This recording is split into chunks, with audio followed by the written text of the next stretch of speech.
Good evening, ladies and gentlemen, and welcome. Thank you for being here. Thank you for taking the time of your schedule, your dinner schedule, and being here joining us. Thank you so much. At this time, I will call the meeting to order. A workshop meeting of the Board of Trustees of Socorro Independent School District will be held Tuesday, September 27th, 2022, beginning at 5:31. At this time, if you please join us for Pledge of Allegiance. We have a guest speaker that's going to accompany us in our Pledge of Allegiance. Her name is Addison Alvarado, a senior from Eastlake High School. I pledge allegiance to the flag of the United States of America and to the republic for which it stands, one nation, under God, indivisible, with liberty and justice for all.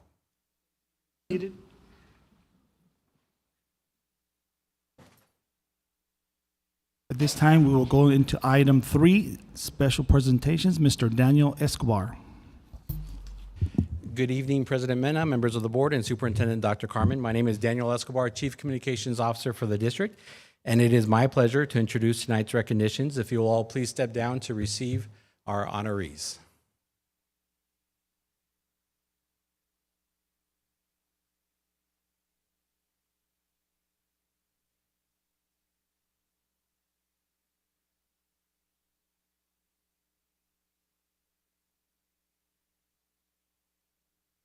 Our special presentation will recognize the Socorro High School administration, Socorro High School security officers, and SISD police services officers and personnel for their outstanding efforts to ensure the safety in students and staff during a lockdown at Socorro High School.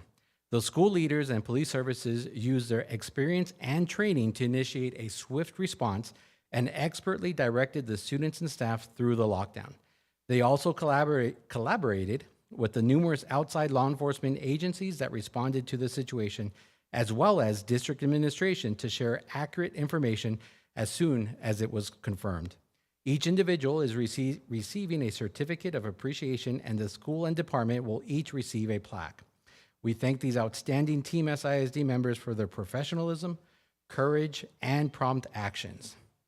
They are Jacqueline Sarmiento,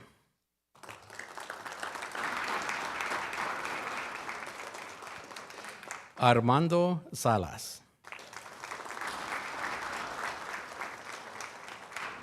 Erica Olivas, Christopher Wiham, Lexana Alfaro, Patsy Franco, Andrew Halliton,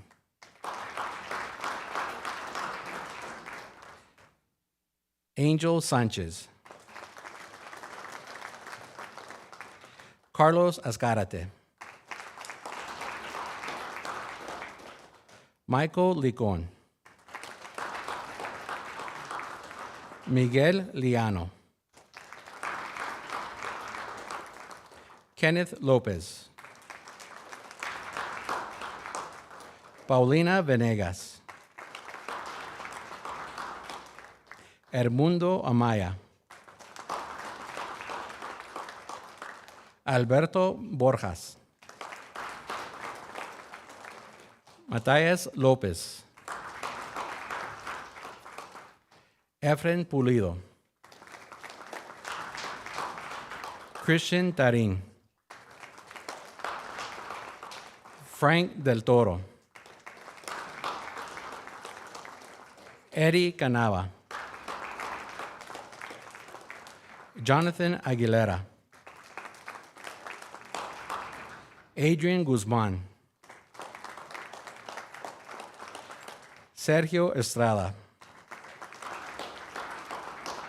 Omar Castillo, Joel Zamora, Ober Gurola, Omar Chavira, Zaira Liano, Stacy De Santiago, Vanessa Cordero. And they're led by Lieutenant George Johnson.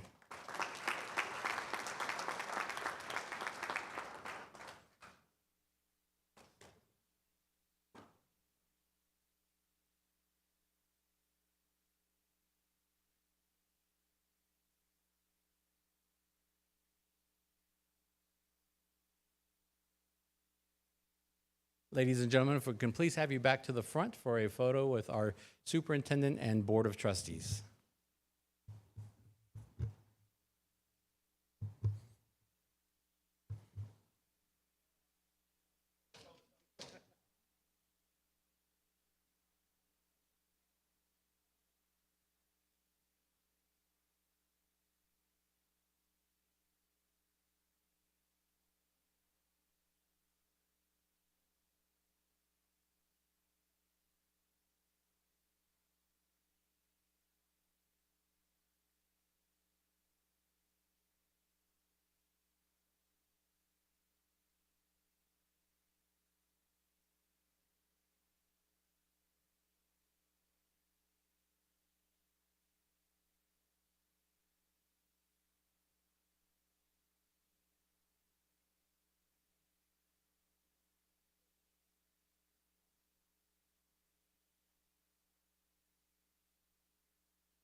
And that concludes our recognitions for this evening. Thank you all so much for all that you do on behalf of our students and staff. Thank you, Dan. Yes, sir. Thank you.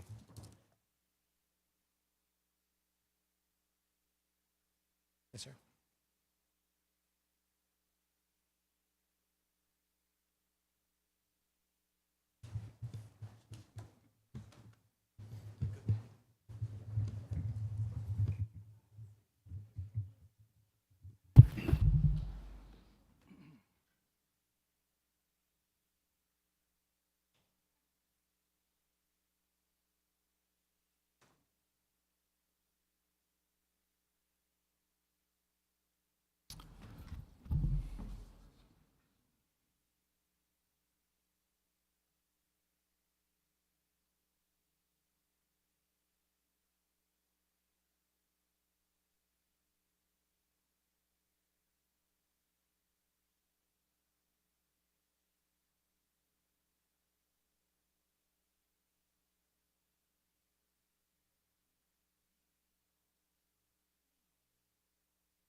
Move right into the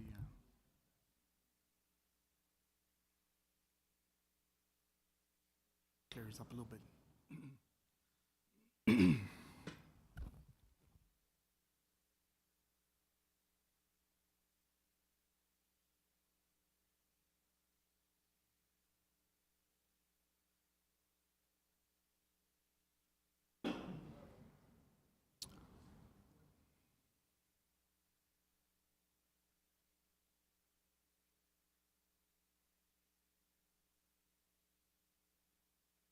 Okay, I was just waiting for it to clear up a little bit. We will move on to item number 4, public comment. There is no public comment at this time. So we will start our board workshop. Presenter, Mr. Casey.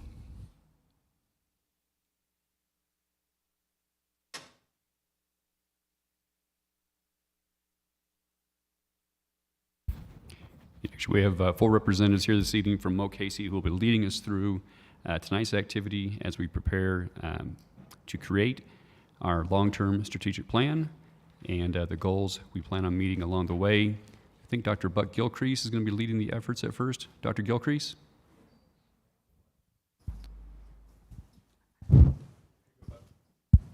Oh, there it is.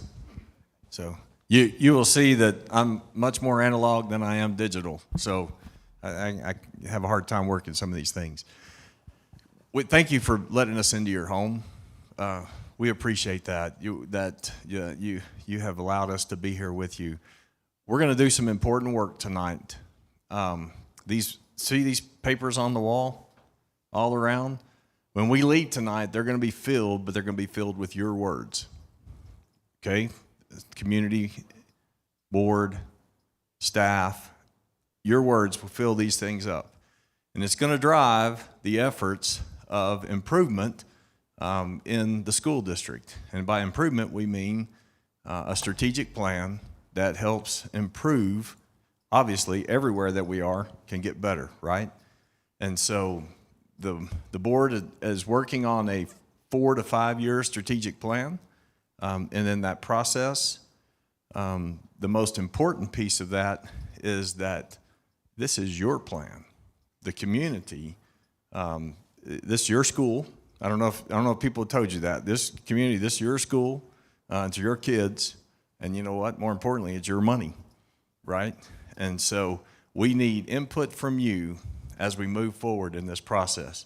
So the other good thing is that we have food to help us get through that. So before we go get food, we want to do some numbering off, okay? So we're gonna, yes, you all sat next to your friends, and now we're gonna make you move, right?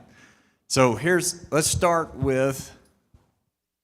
Well, yeah, so I'm Greg Gibson, and this is our best.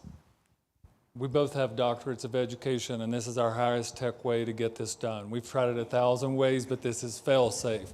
We're going into 6 groups tonight. So trustees, if you don't mind standing up, watch this sophisticated move. Yeah. So, and it gets even worse. So we're gonna go 1, 2, 6, 3, 4, 5.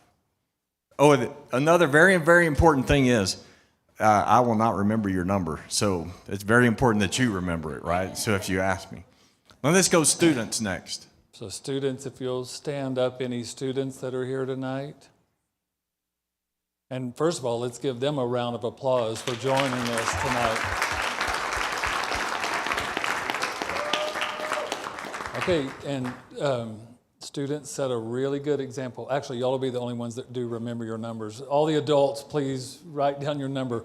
But 1, 2, 3, 4, 5, 6. Perfect. We have 1 student for each group. So perfect. Remember your number, please, and you may be seated. And then are there staff members, teachers, other staff members that are here tonight?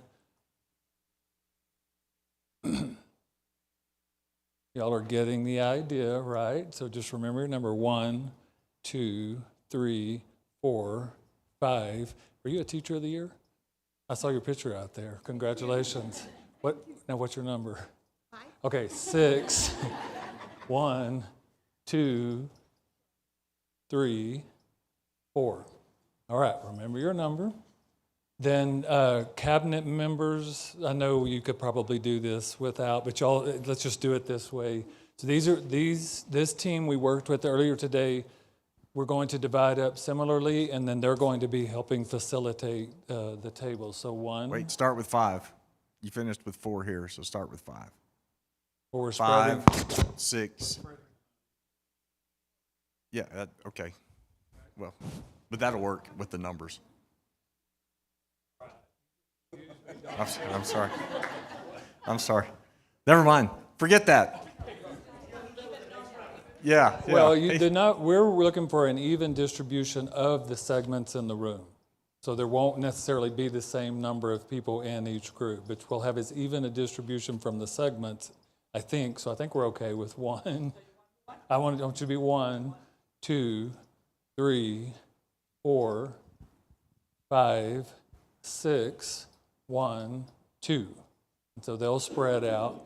Then that should leave community members that are not parents, community members. Is that right? Would you all stand up? Everyone else, please stand up. All right. So 1, 2, 3, 4, 5. Wait, behind you. I missed one. Sorry. 6. 1, 2, 3, 4, 5, 6. 1, 2, 3, 4, 5. And one And more. one more 6. 6. Perfect. All right. Got him, Anybody that we yes. missed? See how scientific that was? It's just like kindergarten, right? We have No. tried everywhere in the world to preload this. Nothing works Yeah. except that. And We'll, so we'll be selecting line leaders later for Yeah. when we have to go down the hallway. So, Dr. all right. So let's go. So when you're going to get up and you go get your food, Mr. Escobar back.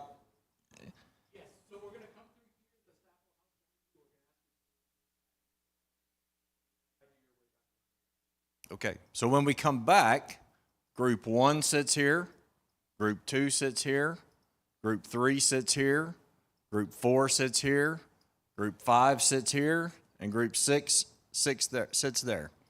Okay? All right, ready? Break. Let's go.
I'm gonna see if the answer's right here.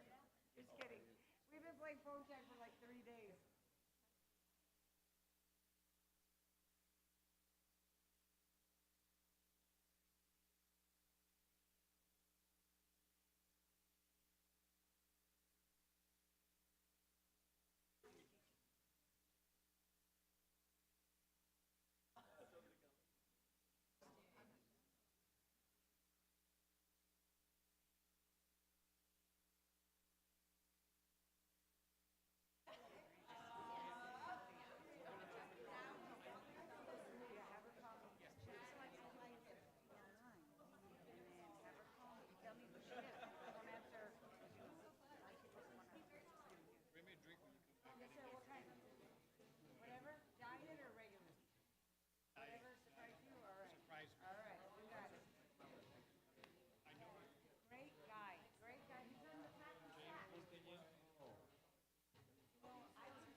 I got it turned on or not.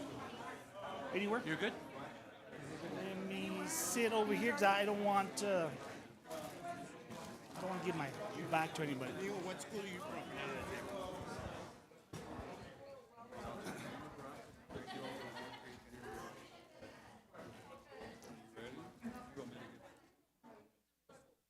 Okay, we're going to get started, and we're going to let our board president say a few words before we get started. Good evening again, everybody. Thank you for being here and taking the time of your busy schedule and enjoy your dinner. I'm sorry, it's Jason's Deli, but it's good. A few words. This committee is going to have a detrimental impact in our school. Please don't take this as a political or, how can I say this so I don't offend anybody? Let's have fun, okay? Let's have fun. Remember, there's children here. There's students here. Please be civil, watch our words, and be nice to each other, okay? But most important, have fun. Because it's an important role that we're fixing to do here. It's going to have a detrimental impact in our school district, which is your school district, which your children go to, okay? So please, thank you, and have a good evening, and have a good time doing this.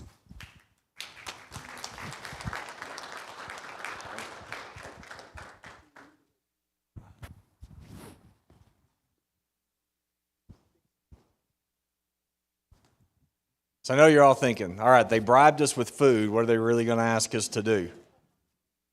We have some paint rollers, and no, I'm just kidding. That's not where we're going next. So there's a great illustration that I think sums up what it is that we're going to be asking this group to do. Our hope is that this is a living, breathing group that stays together throughout the school years and has conversations. But the first century, in Capernaum, outside in the Middle East, there is a Jewish rabbi by the name of Akiva. Akiva wrote extensively on multiple topics, but he was also one of those guys that had the entirety of the Old Testament memorized. And not recitation. You could ask him, in the book of Amos, how many times do you use the word with? And he could tell you. He could tell you where it was. So you can imagine a guy like that spends a lot of time thinking, right? And so the story goes that, of course, obviously the Roman Empire had taken over all of that.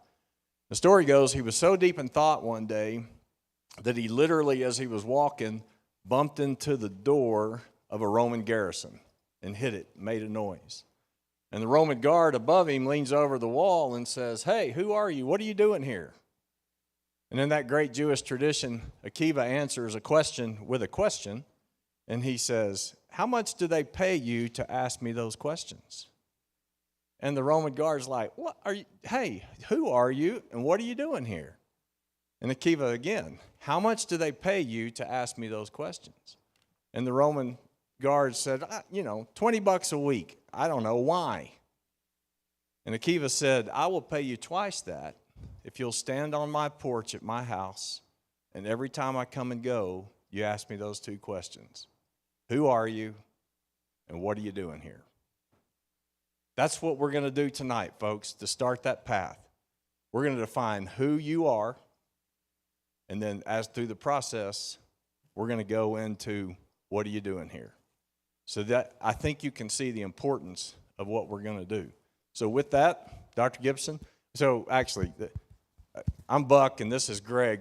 Dr. Gibson and Dr. Gilcrease retired, and so they're all gone. It's just Buck and Greg. Although our wife says we're failing retirement. I'm not sure how that works. So 2 short years ago, I said Moat Casey ought to establish a strategic planning model, and I've slept at my house half of the nights since then till today, in exotic locations like Bells, Texas, with the great comfort of knowing that Buck Gilcrease is with me. But we've had a lot of fun moving around this state, and there's a lot of momentum with this. So I'm asking everyone in this room to help me help you. And that clock says 6:03 p.m. And I've been tasked with introducing right now the first set. In 40 minutes, we're filling up 6 of these 18 sheets. So when that thing shows 8 o'clock, no later, all 18 sheets will be full of your words to what Buck said earlier. And we're taking that just to make sure that you know, and it's not just an exercise tonight. You'll see your words again. We'll bring them back to you. But we are building belief statements and a strategic plan from your feedback tonight. Just so you know, we believe strongly that mission and vision are based on beliefs. Strategic objectives are based on beliefs, mission, and vision. Strategic actions align to strategic objectives. And then we believe strongly, and you measure it along the way, and you measure it at the end. So that's what this whole process looks like when we're through with it. We're way at the front end of it right now. So we've got 2 hours or 1 hour and 55 minutes to use a couple of processes to get us to our target for tonight. Now, you can open your packet if you want to, or you can just listen to what I'm going to say and know that this is in your folder. We want you to take this home with you, but I just want to make sure that everyone that's here tonight, and I'll echo the thank you for being here. We started with the board last night. We worked with the senior leader team today. We worked with the community advisory committee this evening. In a month or so, we're back.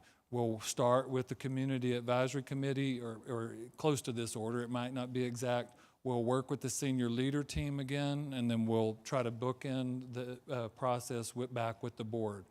So if you were like in a Six Flags map, you know, and it says you are here, so you're in meeting number 3 of 6 meetings. And those 6 meetings will just lay out the background and I guess the framework that then we'll continue to fill in with more detail. So again, way at the beginning of this.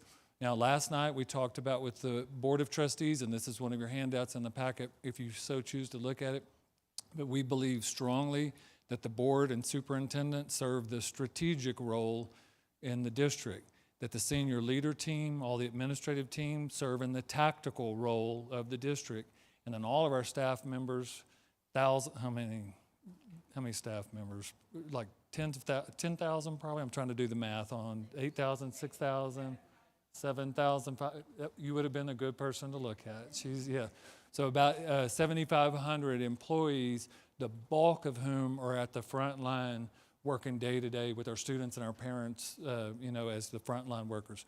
So we are trying to make sure that there's harmony and communication and clarity about what we're trying to accomplish through all 3 of those tiers, if that makes sense. There's an additional handout in your packet on aligning the arrows. We've gone through it several times. Tonight, we want all the departments in Socorro ISD to align. What we're trying to establish tonight is align towards what? Like we're trying to make sure that we have a compass, that if we ever lose our way, we can find our way with the compass. It starts with listening to the community. That's what tonight is about. To kind of echo the board president earlier, the first exercise is to gather feedback, and we are going to do strengths, weaknesses, opportunities, and threats. And so that is the opportunity, weaknesses and threats, or is the opportunity to help us understand better where you see the district's need for improvement or opportunities for improvement. But let me be real clear that the purpose of the next 2 hours is not to grandstand with each other about what we're against. It is to work collaboratively to describe what we are for. This is the vision for a 4-year strategic plan, Dr. Carmen, that oftentimes is just re-upped for another 4 years and sometimes re-upped for another 4 years. And so literally 12 years of work could be starting tonight, right here, with listening to you, if we do this right. So in your packet also, just for those of you that are in here that may be familiar with the concept of a balanced scorecard, the superintendent and board last night, a good conversation about this not being a strategic plan that just stuck 3 clicks deep on the website or a big binder up on the shelf. It's going to be a living, breathing document that is constantly referred to, and that's because we're putting it in the form of a scorecard. Okay, that's what's in your packet, and then a description of the 6 steps that I mentioned earlier. You don't have to look at it now, but just you can set that to the side.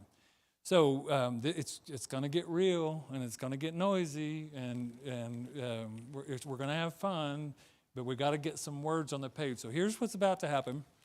For our first 40 minutes, there's a cabinet member at each table that's going to go, and each one's going to pull a sheet off the wall and bring that one sheet back to the table. This is going to be real high tech. We're going to take a marker, and we're going to make a line. Everybody follow me here, right down the middle one way, and then right down the middle the other way. The upper left-hand corner is you put an S for strength. The upper right-hand corner, you put a W for weakness. Lower left-hand corner, an O for opportunity. Lower right-hand corner, a T for threat. Now, everybody listen to this, because I know that once I say, go get the sheet, I've lost you for a few minutes, and that's a good thing. That's the way it should be. I think strengths are pretty self-explanatory, right? Like, what is the strength of Socorro ISD? Weakness, you might think in terms of what is an opportunity for improvement. Now, this is where it gets a little different. But then we're turning right around and we're asking for an opportunity. It's a SWOT for those of you that have strength, weakness, opportunity, threat. To operationally define opportunity for tonight, an opportunity is like just this one big thing that if we just got that right, a bunch of other things are going to fall into place. Like if we just got a hold of that.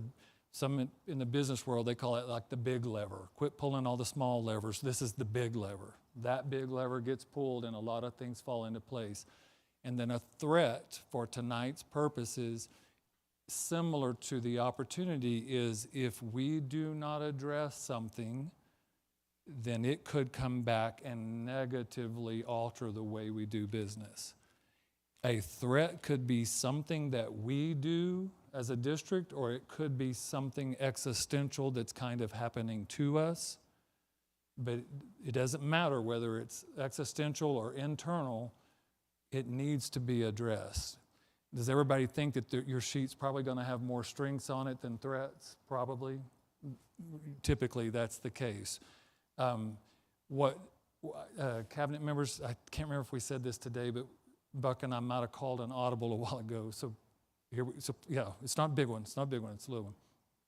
So I think when we finish with all of the strengths and weaknesses and opportunities and threats on the page, that we want each group to circle the 3 most important strengths and the 3 most important weaknesses, the 3 most important opportunities, and the 3 most important threats. Does that make sense? Like you're going to kind of rank it a little bit. Like of all those words that are on there, what are the most important?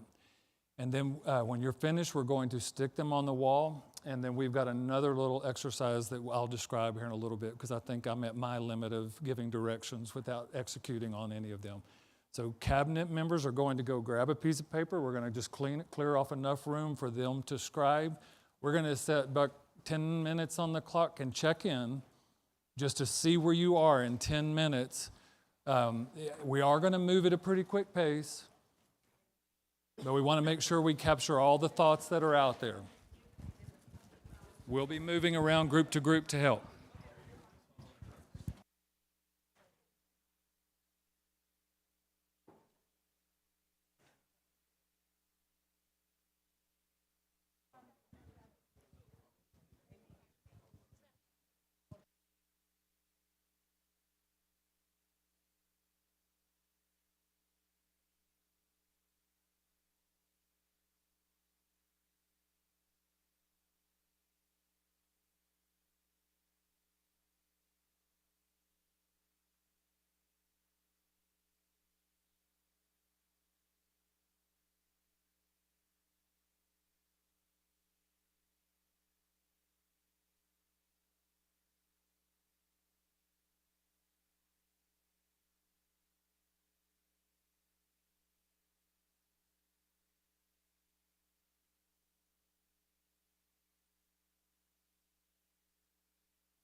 Okay, I'm your friendly, pesky facilitator.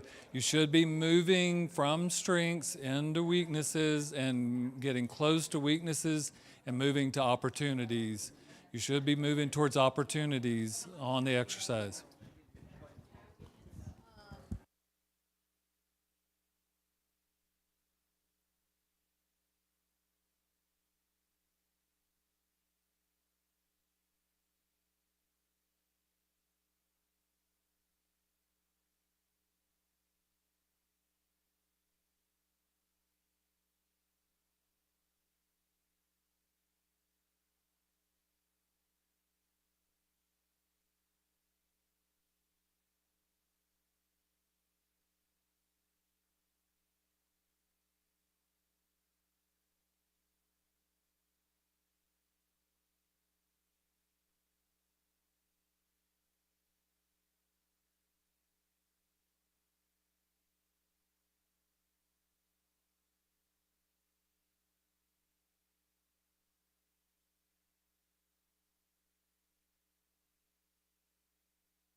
All right, 5-minute warning for the next step. You should be solidly in opportunity, thinking about threats.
Okay, 2 minutes. The 2-minute warning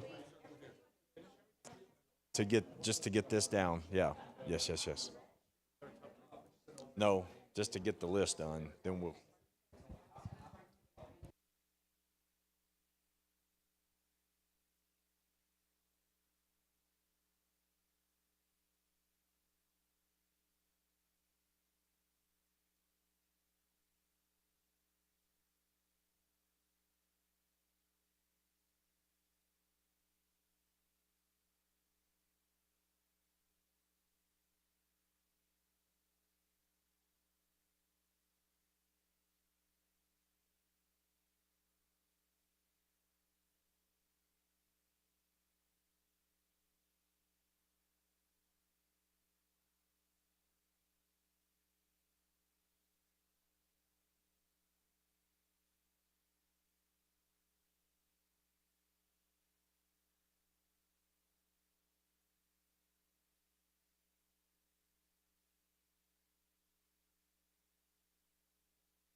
All right, we're counting down.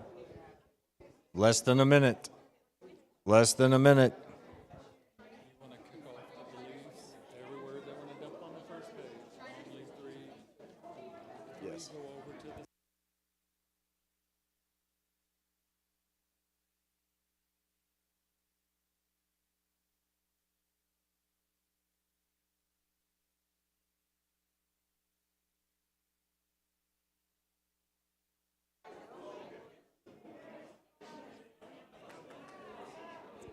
All right, here we go.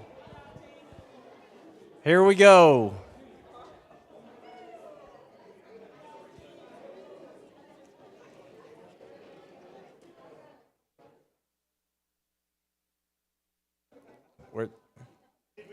We're taking selfies first, apparently. So, hey, so I. We won, though, but we won. You took a selfie, but we won. not a competition. I want to start with this. After that, I want to start with a couple of quick points. That wasn't very. It was hard, wasn't it? That was difficult to do, to really give a good self-analysis. But once you have that, the second thing is, I don't know if y'all have figured out, but the students at your table are pretty wise. You know why? Why? Because they're in the system. They are in the system. They're being influenced every day by what's happening in the system. Teachers too, right? But it's a different role. But the student is the one that is receiving all of what this is. You know, I said it. It's your kids. It's your community. It's your school. It's your kids. It's your money. And they're the ones that are the whole focus of this. And so it's interesting to hear when they speak up and say, okay, let me tell you how it really is, right? Let me tell you how it really is. All right, now we're going to move on. I got it. All right. So, ones, right? Twos, we're going to keep going. Is 3, 4, 5, 6. So here's the next step you're going to do. We're going to create beliefs for Socorro ISD. We're going to create some foundational core value beliefs. And we're going to do it in 6 areas, obviously, because we put you at 6 different tables, right? So here's the 6 areas we're going to do. We're going to write a belief about what we believe about students. So group number 1, your students. Group number 1 is students. Group number 2, parents and families.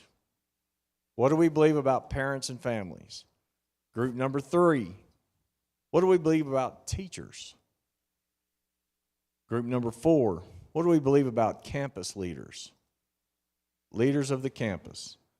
Group number 5, what do we think about the superintendent, central office, district leadership? And number 6, what do we think about the school board?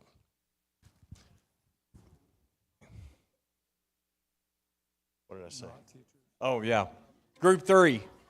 Group 3 is faculty. It's really teachers, faculty, and staff. It's everybody, right? It's not just teachers. So, how do we do this? Here's how we start. Is you got a piece of paper there, and the first piece of paper is just for your scratch pad, right? To get your notes down, because you need to write all the big words from your area that you're talking about. Big words. So, you know, when you think about what it is, this is also aspirational. This is not a time to be thinking about what we're not doing. So thinking about what we should be doing, right? So we want, for example, we want students to have opportunities for success. Something along that. You follow me? So your belief statements will read like this. In Socorro ISD, we believe students shall. You're going to fill that out. We believe parents and families shall. You follow me? So each of you, that's how it's going to start for each statement. So get your big words on the first page, and then we'll give you the second round of instructions after that. We're doing really good on time. You guys are you're the GT group, I'm telling you. So we're doing really good.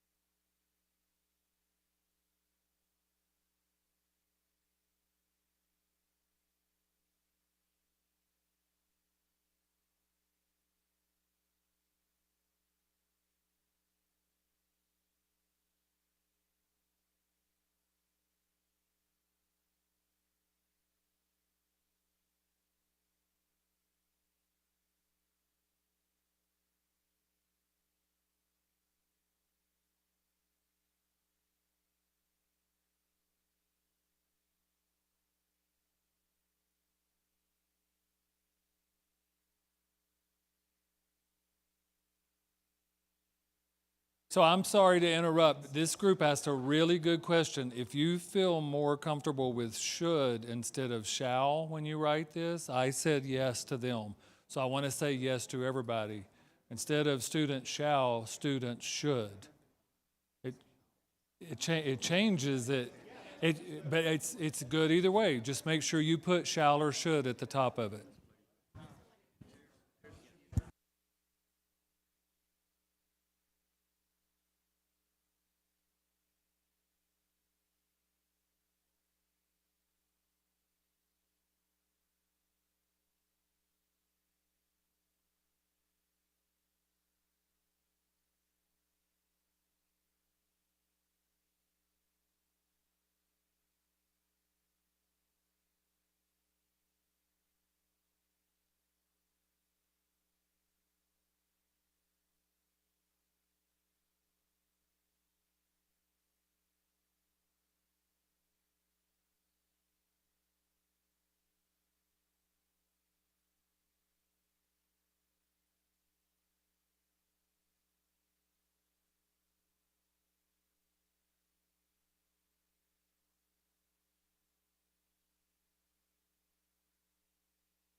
All right, 3-minute warning for page number 1. 3-minute warning.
Hey, Greg, are we moving on?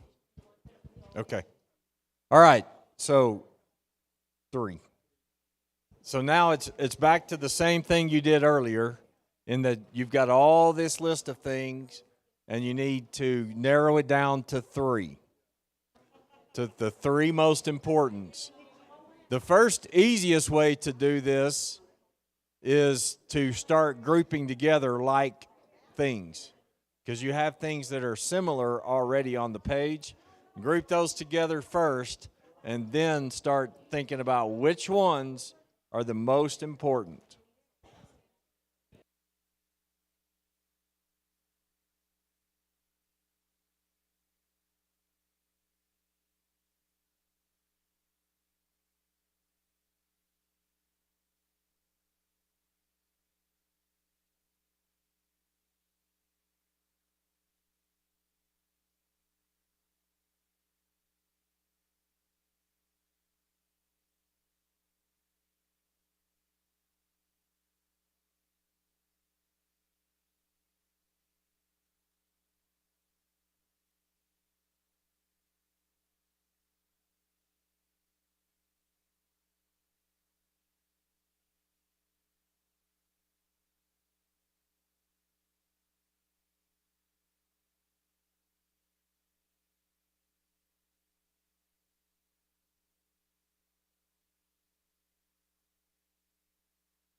Okay, here we go.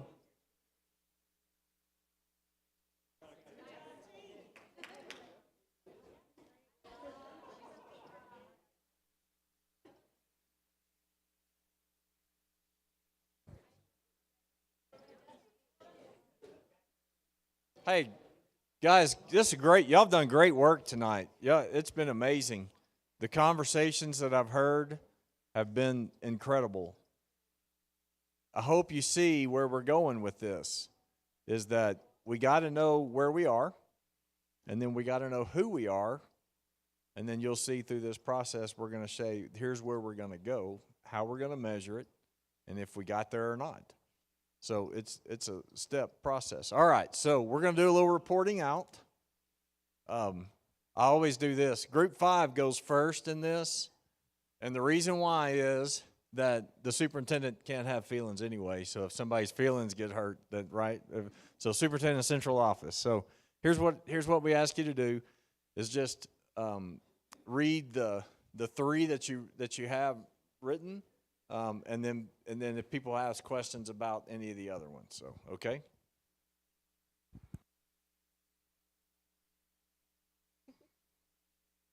Okay. The superintendent shall, number 1, be in consideration of family, cultural, and financial and holistic differences, as well as be open with financial records per law of the Texas Open Records Act, and genuinely listen to and address parent, student, teacher, employee concerns.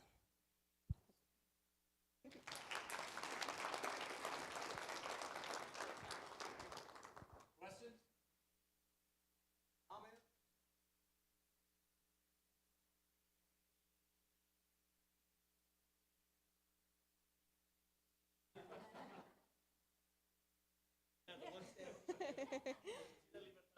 Yes. President.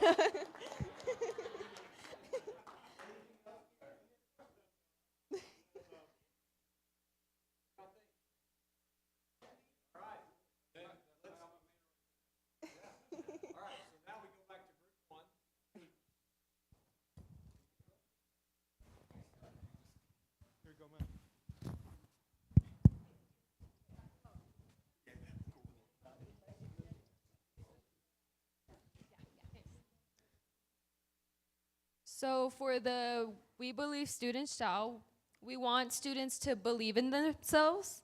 We want quality instruction in a safe learning environment. And we want equitable opportunities regardless of backgrounds.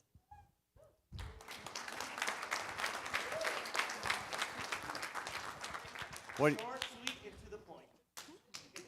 do you think? Mission Early College High. Questions, comments? Yes, I know who you are. You do PTSA. Any concerns? Do you mean, I'm gonna ask this, do you mean all students? What do you mean? I mean all? Yes, for all students. No. Wait, what? All means all. Yeah. Yes. So I mean, come on now. Even those kids, is that what we're talking about? All students. Okay. All right. The reason why I bring that up, folks, is this. If you mean all, it's going to change some adult behavior in your organization. Did you hear me? If you really mean all, and that's the push that's going to come from this community group driving where you want to be, it's going to change adult behavior, and it's going some adult behavior within your organization. I think you can't not do it, but that's just my opinion. So, all right, outstanding. Good job. All right, parents and families.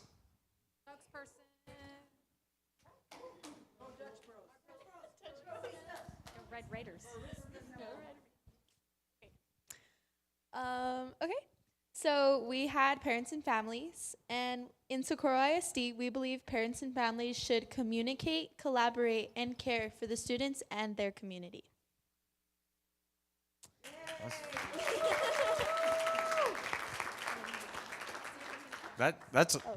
Yes, we have a question. Yes, that's what we mean by being, that's kind of a word that we could use to generally describe the 3 C's that we do have listed here. Being involved is one of the main words that we had, and we decided to break it up into those 3 because we think those 3 are the specific ones of being involved. And even as a student, I can see that there are parents that are involved, but there are a lot of parents that aren't. And I think that having parent involvement, just like you said, is a very, very, very big and important factor in our students' lives. Yes. I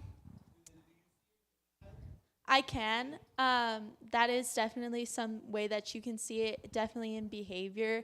Like, I don't know how you say it, like outlash or like outcries, just like disruptive behavior. Those are definitely really big signs. I come from a family of 2 teachers, so if you understand, I hear all the stories, I know, but I definitely do believe that you can see it in the students' behavior and even in the way that they present themselves when they come to school, when they're coming in hoodies, and you can kind of tell. And it's always, even as teachers and even as fellow students, it's always important to reach out to those students as well, because you never know what they're going through at home. And so being involved is very, very important for our families.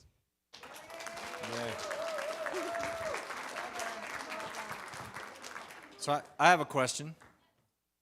Communication implies two-way communication. Do you agree with that? So it can't be just one way. You also have to be able to have the parents talk to you. So that means they have to be invited to be a part of it. Do we agree on that? And I know in today's world we have safety and security and issues we have to go, but we have to be able to work around that, right, to get them in. So, you know what? Mr. Escobar will not come eat at my house. He just won't do it. It makes me angry. He just will not come eat at my house. How many times have I asked you to come eat at my house? 0. You see what I'm saying? We get mad about that, but we don't take the other side of it and say, no, you got to come in with us. So, all right, that's awesome. It's awesome. Where are we on? Group 3.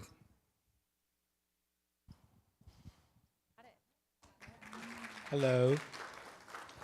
Okay, so we had faculty and staff. We believe in, we believe that faculty and staff should promote a positive and professional work experience, vice versa for faculty and staff. And it should be student-centered and student-led, and it should be focused on students. And we also believe in advocacy, so advocating for students, and also teachers should be advocated for also. What we believe in.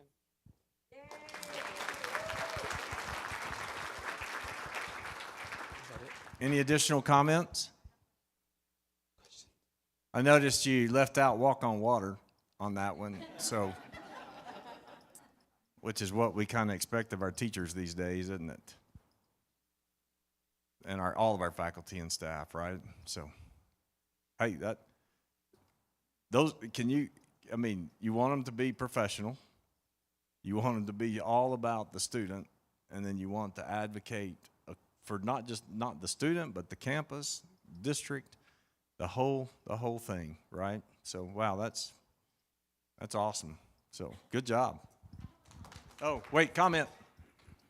And I guess this really is a comment, and so I'm glad that they touched on the professionalism from the faculty and staff, because often I see that teachers, and it does happen, like what you just said, it's gonna make teachers uncomfortable, but I often see that teachers nitpick at students on what they wear, and yet they themselves don't go to work looking professional.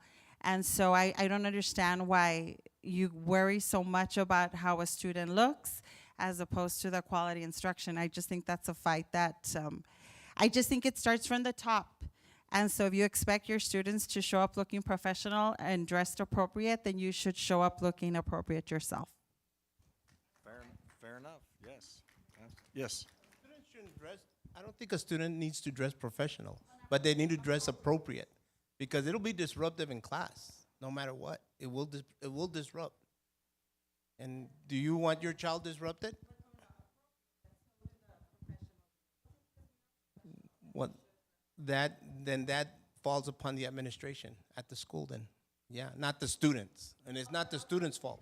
And it wouldn't be the students' fault though.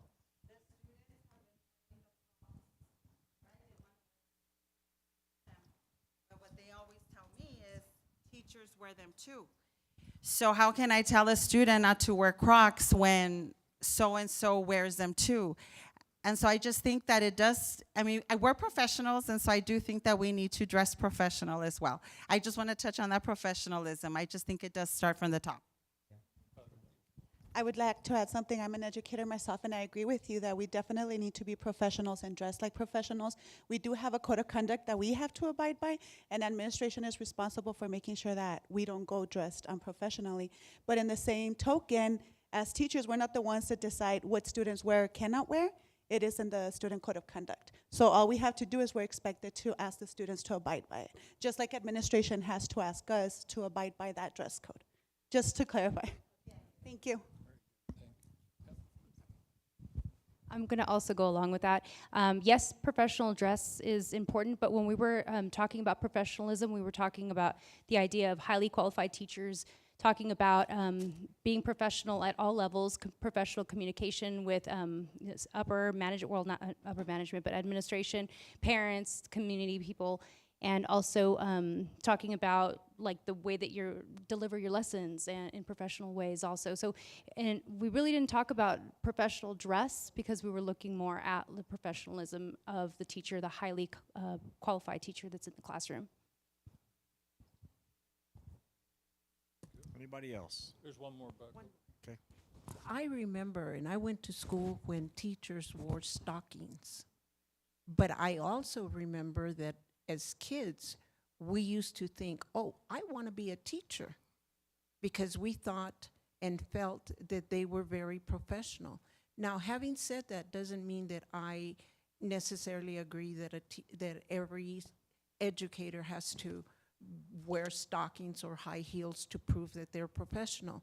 A lot of times, I mean, you know, there's professions that have people going in jeans and t-shirts because their profession doesn't, you know, they're not in the public.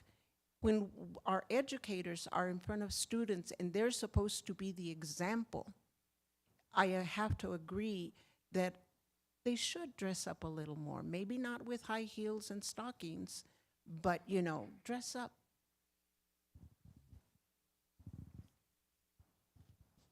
You know, in schools today, I'm going to give you my opinion. I think teachers ought to dress according to what their assignment is. Can you imagine a kindergarten teacher wearing high heels and a skirt every day, right? Because I don't know about y'all, but when my kid was in kindergarten, I didn't want the teacher standing up at the front of the room. I wanted them right down there with the kids, learning and interacting and growing, right? Same thing is the guy that runs the shop, welding shop, probably shouldn't wear a tie, right? Because of the equipment. So it's really, I agree, but we got to dress appropriately to what our assignment, our job, what it is that we're asked to do. So, all right, group 4.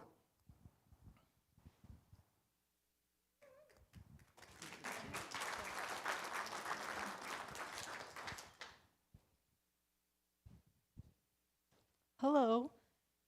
In SISD, we believe campus leaders shall, for sure, a positive culture, model compassion, and create psychological safety. That's it.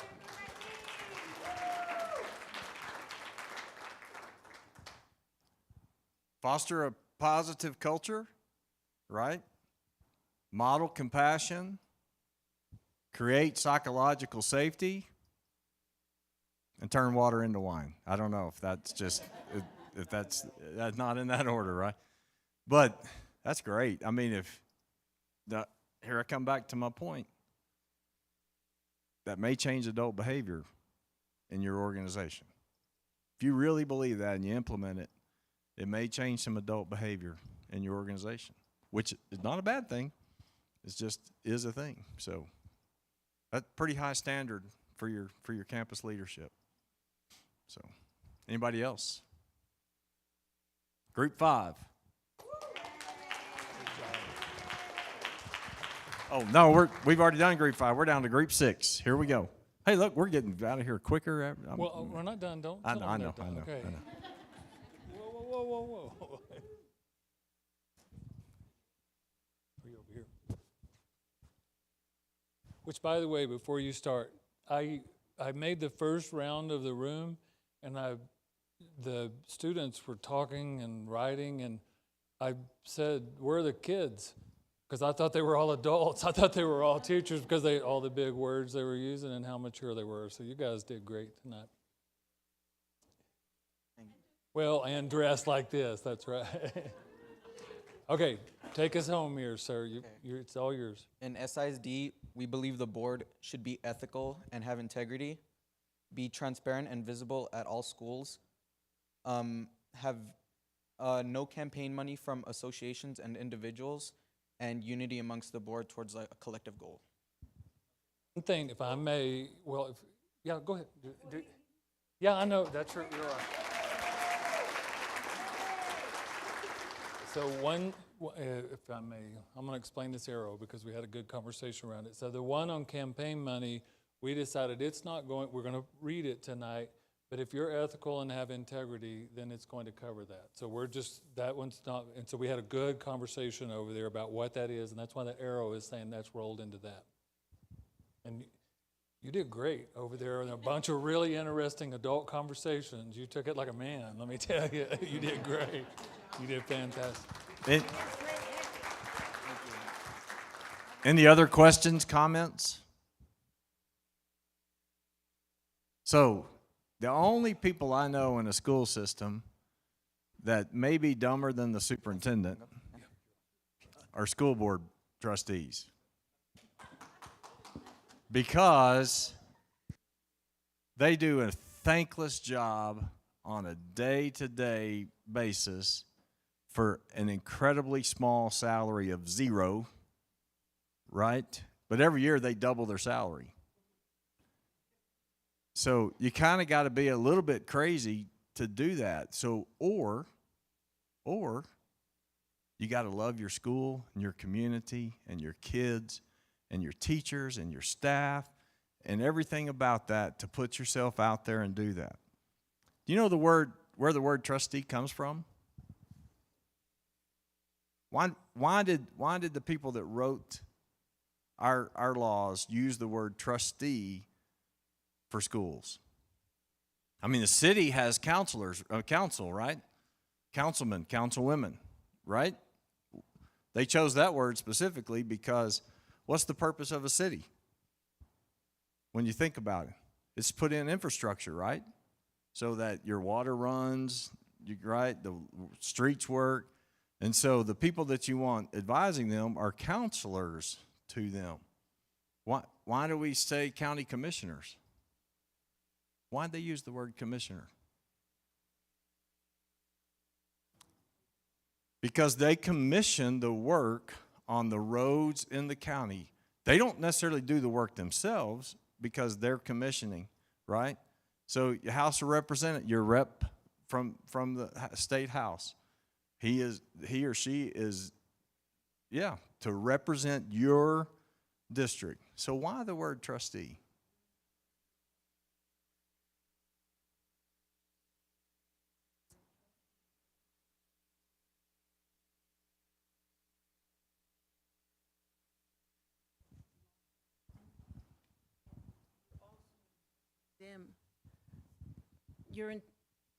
You're entrusting the board members to be honorable and to be faithful to their community in what they've entrusted, like I mentioned before, the budget, which is a humongous budget. It's bigger than the cities. You're also entrusting them to prepare the administration with the appropriate tools so that our teachers can be able to teach. And that's what we're entrusting them as parents. You know what? I'm having your position, giving you this position so that you can make sure that my child gets the best education. Yeah, that so the our word, community can give it. you're right on. The word actually has, public schools in America started in churches. Are y'all aware of that? Do you know where we get the word superintendent from? Churches used to elect the Sunday school superintendent, right? And then they started having school during the week, and they just dropped the Sunday, and they became school superintendent. It's the same thing. They chose the word trustee because in churches back then, if they decided to put together a church, you had to have a group of individuals that would say, trust us, and we will take care of this financially, fiduciarily, in all these areas. And back then, that meant they literally signed their name on the line. Now, times have changed, and it's not quite that anymore, but the word still means the same thing, that in elected offices, it is the most really honorable, in my opinion. I know I was giving you guys a hard time earlier, but it's the most honorable one because of the trust that you have to exhibit and get from your community. So I like to go down that path because I don't think that trustees necessarily always get the respect that they deserve, and they seem to catch a lot in today's world. They catch a lot that has nothing to do with them, but yet they still keep showing up to do what's right for the kids. You hope that's what they want, right, is do right for the kids. So anyway, yeah, thank you, trustees. I'll send y'all the bill later for that. No, I'm just kidding. Yeah. Yeah, so we're going to finish with an activity. Greg? Yep, so you have an exit ticket tonight. Can I borrow your dots, please? So everybody in the room except cabinet members gets 5 dots, so I'm taking them away. So what we would like to do with the 5 dots, and by the way, remember our task was to fill up 18 sheets of paper, and we've done that, but I'm going to add one little thing to it. You remember on the strength, weakness, opportunity, threat, there's 6 of them up there now, and you all worked on one of those. Now you can go look at all 6 of them. If you see something circled on another group that you really like, put a dot on the paper by that one.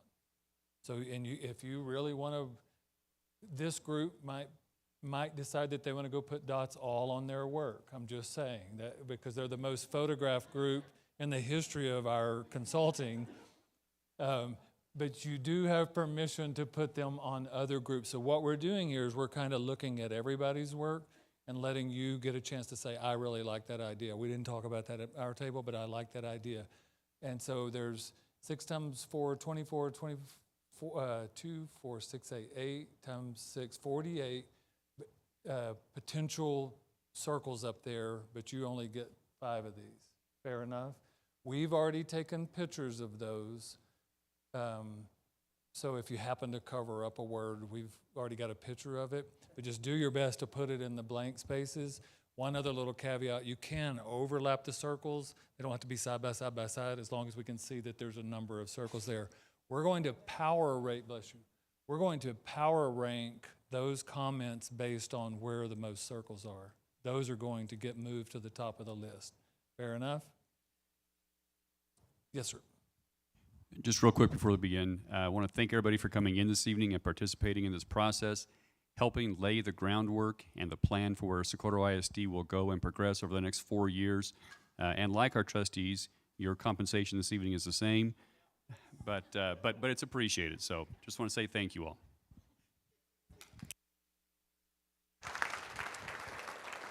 All right, and Buck said this earlier, and on behalf of Dr. Duran, Dr. Reisterwood, Dr. Gilcrease, and Greg, thank you for letting us be part of this. We'll be back in a month or so. You'll see the fruits of your labors for tonight. but don't get too comfortable because we got some more work to do when you come back. So thank you all. Please, does it make sense what you're doing with the dots? Do your power rating. And one more round of applause for these students and teachers that were here tonight. Thank you all. All right, everybody be safe and God bless you.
If I could have everyone's attention, we forgot to do something really important. You want to do it up there? Okay.